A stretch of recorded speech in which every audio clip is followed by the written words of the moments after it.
ಸಂತೋಷ. ರಾಜ್ಯದ ಜನರು ಆ 3 ಮತಕ್ಷೇತ್ರಗಳಲ್ಲಿ ಚನ್ನಪಟ್ಟಣ, ಶಿಗ್ಗಾಂವ್ ಮತ್ತು ಸಂಡೂರು ವಿಧಾನಸಭಾ ಕ್ಷೇತ್ರಗಳಲ್ಲಿ ನಾವು ನಿರೀಕ್ಷೆ ಮಾಡಿದಂತೆ 3ಕ್ಕೂ ಕೂಡ ಜನ ಆಶೀರ್ವಾದ ಮಾಡಿದ್ದಾರೆ. ಅಂದರೆ ಕರ್ನಾಟಕದಲ್ಲಿ ಸಿದ್ದರಾಮಯ್ಯ ನೇತೃತ್ವದ ಕರ್ನಾಟಕ ಸರ್ಕಾರದ ಆಡಳಿತಕ್ಕೆ ಬೆಂಬಲ ಕೊಟ್ಟಿದ್ದಾರೆ.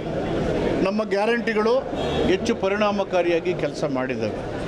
JDS ಮತ್ತು BJP ಜೊತೆಗೆ ಸೇರಿ ಸುಳ್ಳನ್ನು ಸತ್ಯ ಮಾಡುವ ರಾಜಕೀಯ ಕುತಂತ್ರದ ಹೋರಾಟಗಳು, ಮಾತುಗಳು, ಟೀಕೆಗಳಿಗೆ ತಕ್ಕ ಉತ್ತರವನ್ನು 3 ಕ್ಷೇತ್ರಗಳ ಚುನಾವಣೆಯಲ್ಲಿ ಕಾಂಗ್ರೆಸ್ಸನ್ನು ಗೆಲ್ಲಿಸುವ ಮುಖಾಂತರ ಕೊಟ್ಟಿದ್ದಾರೆ.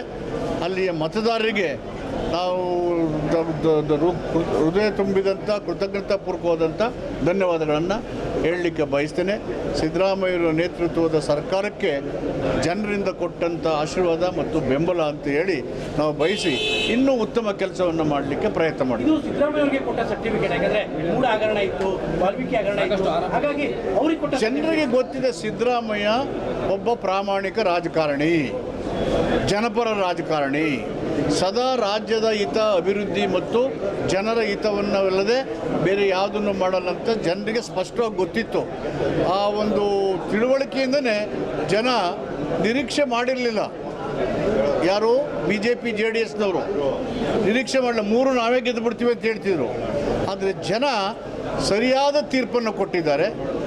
ಏನು ಸುಳ್ಳನ್ನು ಸತ್ಯ ಮಾಡಿ ಅಪಪ್ರಚಾರ ಮಾಡಿ ರಾಜಕೀಯ ಪುತ್ತಿಯೂರಿಯ ಮುಖಾಂತರ ಸರ್ಕಾರ ಉಳಿಸಬೇಕು, ಈ ಸರ್ಕಾರ ಮುಂದುವರಿಬಾರ್ದು ಅಂತ ಹೇಳಿ ಎಲ್ಲ ಹಂತದಲ್ಲಿ ಪ್ರಯತ್ನ ಮಾಡಿದ್ರು. ಅದಕ್ಕೆ ತಕ್ಕ ಉತ್ತರ ಕೊಟ್ಟಿದ್ದಾರೆ. ಜನರ ತೀರ್ಪನ್ನು ನಾವು ಗೌರವಿಸಿ ಅವರಿಗೆ ಧನ್ಯವಾದಗಳನ್ನು. ಮೂಢ ಅನ್ನೋದು ಒಂದು ಹಗರಣವೇ ಅಲ್ಲ, ಅದು ವಿಷಯನೇ ಅಲ್ಲ. ಅದೊಂದು ರಾಜಕೀಯ ವಿಷಯವನ್ನು ಮಾಡಿ ಅದರ ಮುಖಾಂತರ ಸಿದ್ದರಾಮಯ್ಯರ ವ್ಯಕ್ತಿತ್ವಕ್ಕೆ ಮಸಿ ಬೆಳೆದು ನಾಯಕತ್ವಕ್ಕೆ ಧಕ್ಕೆ ಉಂಟು ಮಾಡಿ ಜನರ ಆಶೀರ್ವಾದ ಸರ್ಕಾರವನ್ನು ಉರುಳಿಸ್ತಕ್ಕಂಥ ಹುನ್ನಾರ ಇತ್ತಲ್ಲ, ಅದಕ್ಕೆ ತಕ್ಕ ಶಾಸ್ತಿ ಮತ್ತು ಪಾಠ ಉತ್ತರ ಕೊಟ್ಟಿದ್ದಾರೆ.